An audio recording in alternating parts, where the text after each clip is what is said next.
Assalamualaikum warahmatullahi wabarakatuh. Halo semuanya, perkenalkan kami dari kelompok 1. Di sini kami akan membahas tentang materi dari latar belakang kewarganegaraan. Sebelumnya kita perkenalan dulu ya.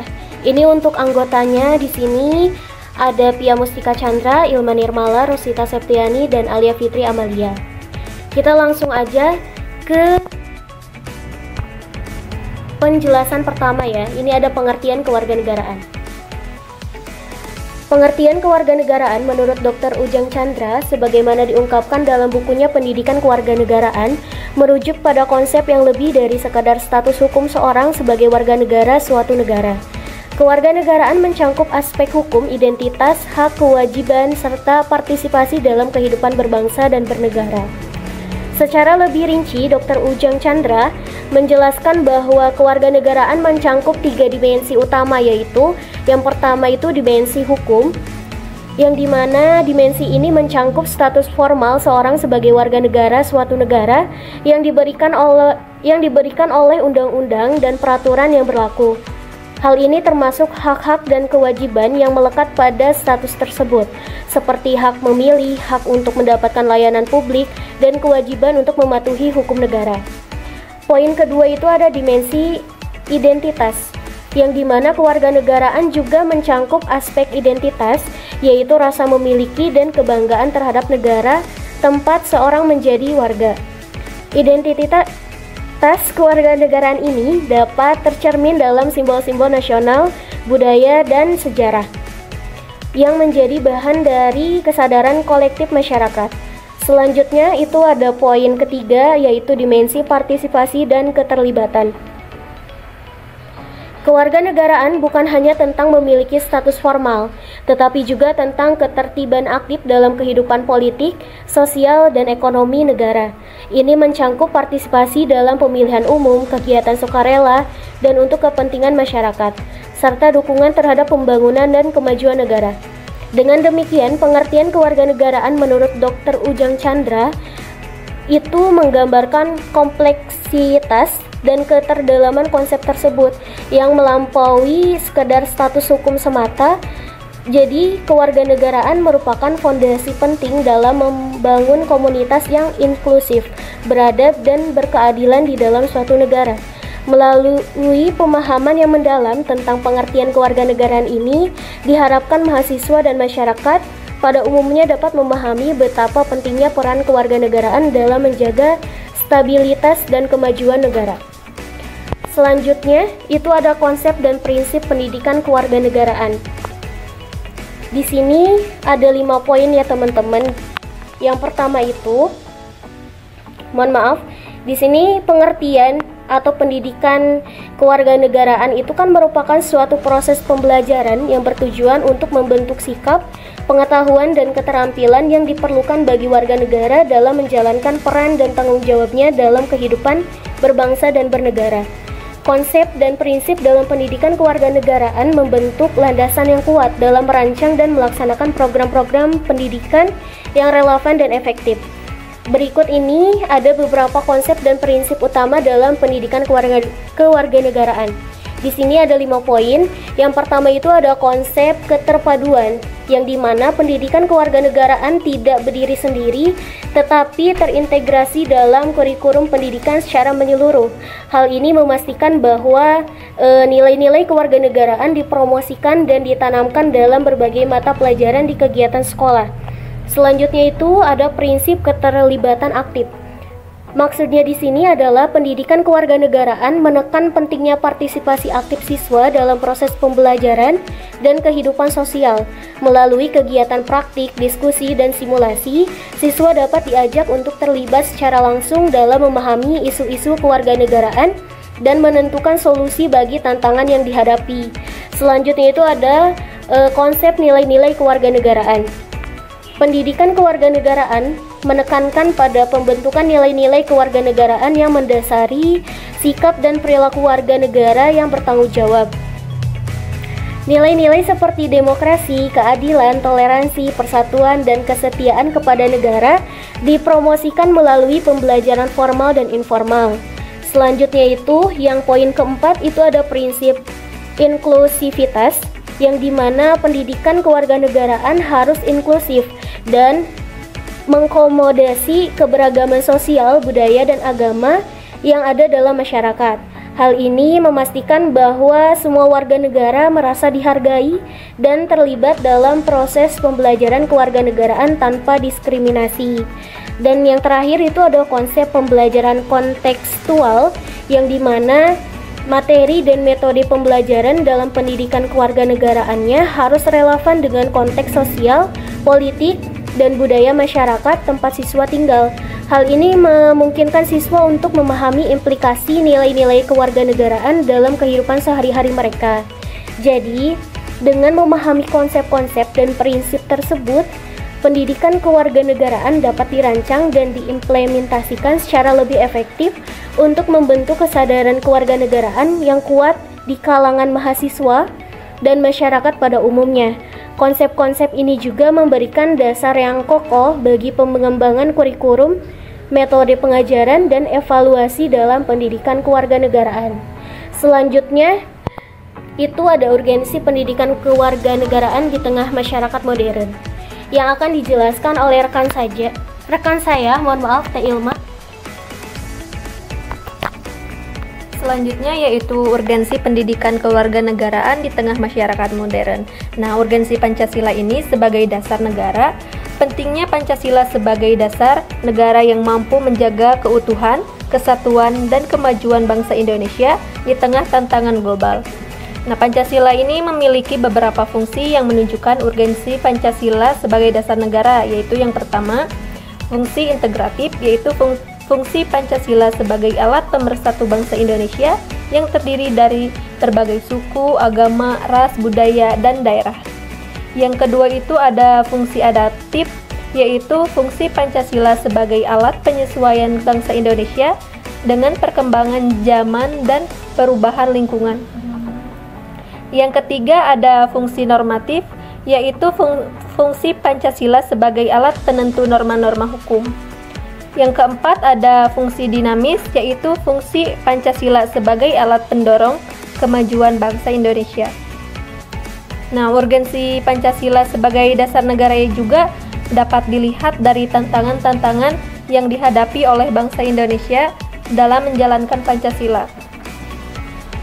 Yang pertama, radikalisme, yaitu paham atau gerakan yang menolak atau menentang nilai-nilai Pancasila sebagai dasar negara dengan cara-cara ekstrim. Yang kedua ada intoleransi, yaitu sikap atau perilaku yang tidak menghargai atau menghormati perbedaan. Yang ketiga ada korupsi, yaitu tindakan atau perbuatan yang melanggar hukum atau etika untuk memperoleh keuntungan pribadi. Yang keempat ada kemiskinan, yaitu landasan di mana seseorang atau kelompok tidak memiliki akses atau kesempatan untuk memenuhi kebutuhan dasar hidup secara layak. Yang kelima, ada ancaman kedaulatan, yaitu upaya atau tindakan dari pihak asing atau dalam negeri yang bertujuan untuk melemahkan atau menguasai wilayah, sumber daya, atau kepentingan nasional Indonesia. Selanjutnya yaitu landasan pendidikan kewarganegaraan yang akan dijelaskan oleh teman saya. Halo, saya Tia Miska Chandra. Di sini saya akan menjelaskan landasan pendidikan kewarganegaraan. Yang pertama itu ada pengembangan yang meliputi kecerdasan spiritual, ada kecerdasan emosional, kecerdasan rasional, kecerdasan moral. Yang kedua, membentuk sikap kemauan. Dan yang ketiga, melatih keterampilan untuk membantu berpartisipasi dalam kehidupan masyarakat, bangsa, dan negara. Landasan pendidikan kewarganegaraan dapat bermanfaat untuk meningkatkan kesadaran berbangsa dan bernegara, meningkatkan keyakinan dalam keteguhan Pancasila sebagai ideologi bangsa dan negara Indonesia.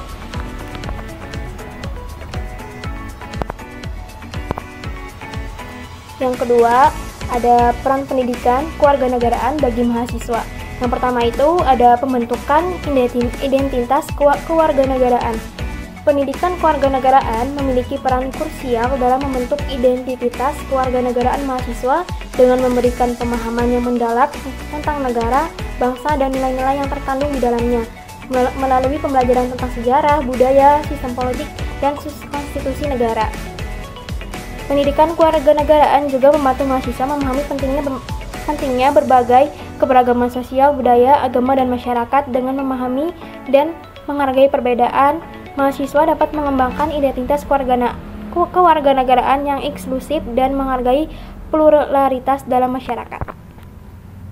Oke, baik, di sini perkenalkan, nama saya Alia Fitri Amalia. Di sini saya akan menjelaskan materi tentang membangun kesadaran kritis dan tanggung jawab sosial.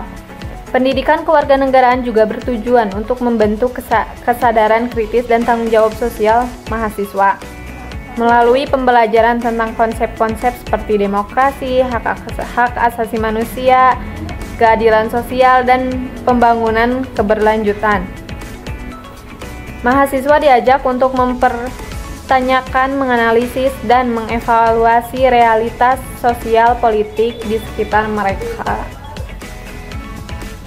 Pendidikan kewarganegaraan juga bertujuan untuk membentuk kesadaran kritis dan tanggung jawab sosial manusia melalui pembelajaran tentang konsep-konsep seperti demokrasi, hak asasi manusia, keadilan sosial, dan pembangunan kelanjutan.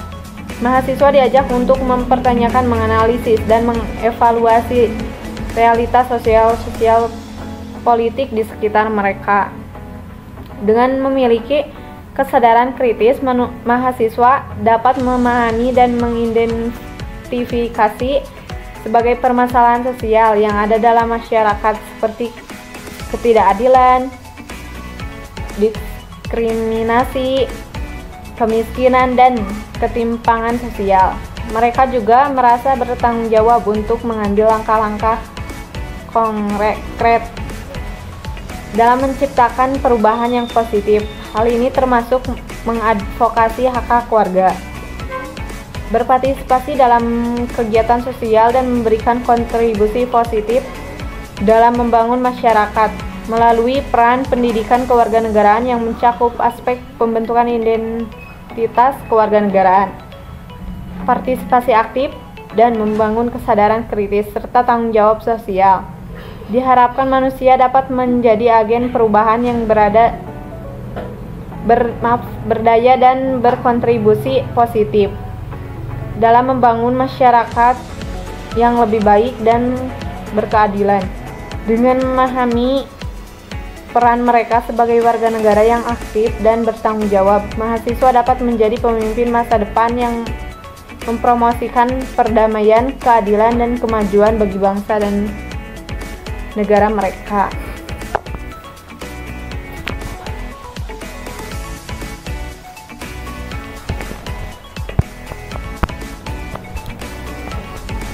Yang kedua, tantangan yang dihadapi dalam implementasi pendidikan kewarganegaraan, ada 3 poin di sini. Poin pertama, kurangnya pemahaman konsep kewarganegaraan, yaitu salah satu tantangan utama dalam implementasi pendidikan kewarganegaraan adalah kurangnya pemahaman yang mendalam tentang konsep-konsep kewarganegaraan di kalangan mahasiswa. Poin yang kedua, ketidakseimbangan prioritas, yaitu mahasiswa seringkali menghadapi tekanan akademik dan komitmen lainnya yang dapat mengurangi fokus mereka pada pendidikan kewarganegaraan. Untuk poin yang ketiga, ketidaktepatan kurikulum dan metode pengajaran. Jadi, terkadang kurikulum dan metode pengajar dalam pendidikan kewarganegaraan belum memadai untuk mengatasi kompleksitas tantangan sosial dan politik yang dihadapi oleh mahasiswa. Materi selanjutnya, peluang dan inovasi dalam meningkatkan aktivitas pendidikan kewarganegaraan. Di sini ada 4 poin, yaitu poin pertama, pengembangan kurikulum yang relevan, yaitu terdapat peluang untuk mengembangkan kurikulum pendidikan kewarganegaraan yang lebih relevan dan responsif terhadap kebutuhan dan tantangan masa kini. Poin yang kedua, penggunaan teknologi pendidikan, yaitu teknologi pendidikan dapat digunakan sebagai alat untuk meningkatkan efektivitas pembelajaran kewarganegaraan. Untuk poin ketiga, pengembangan keterampilan praktis, yaitu ada peluang untuk mengembangkan pendekatan pembelajaran yang lebih berorientasi pada keterampilan praktis dalam pendidikan kewarganegaraan. Poin keempatnya yang terakhir, mendorong partisipasi mahasiswa, yaitu perguruan tinggi dapat menciptakan lingkungan yang mendukung partisipasi mahasiswa dalam kegiatan kewarganegaraan dengan memberikan insentif, penghargaan, dan dukungan logistik.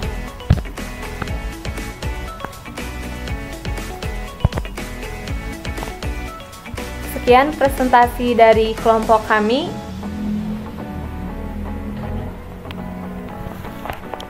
Sekian presentasi dari kelompok kami. Kurang lebihnya mohon maaf. Wassalamualaikum warahmatullahi wabarakatuh.